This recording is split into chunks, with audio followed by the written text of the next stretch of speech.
کچھ لوگ کہتے ہیں کھانا کھاتے وقت سلام کا جواب دینا درست نہیں ہے. عجیب ہے بھائی.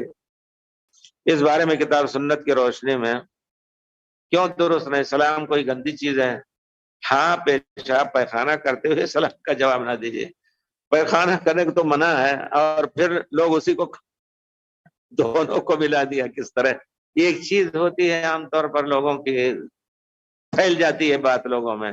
بلکہ پیارے رسول صلی اللہ علیہ وسلم آتے تھے، لوگ سلام بھی کرتے تھے، زبردستی بیٹھاتے بھی تھے اور باتیں بھی کرتے. لوگ کہتے ہیں باتیں بھی نہیں کرنی چاہیے.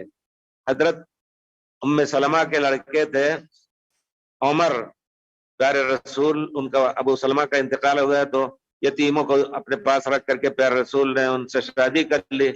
تو وہ کھا رہے تھے تو پورے برتن میں ہاتھ ادھر ادھر کرتے تھے تو یا غلام سب مل رہا، اے بچے اللہ کا نام بسم اللہ کرو، وَكُلْ مِمَّا يَلِيكَ، تمہارے سامنے جو ہے اسی میں کھاؤ، چاروں طرف ہاتھ مت پھیرو. یہ ادب.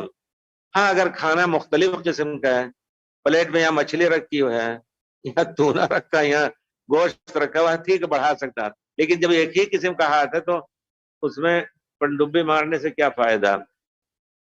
تو آپ سنت جواب دے سکتے ہیں انشاءاللہ، بلا سکتے ہیں آئی بھائی آپ بھی کھائیے، اٹھ کے جا کر کے بلا بھی سکتے ہیں.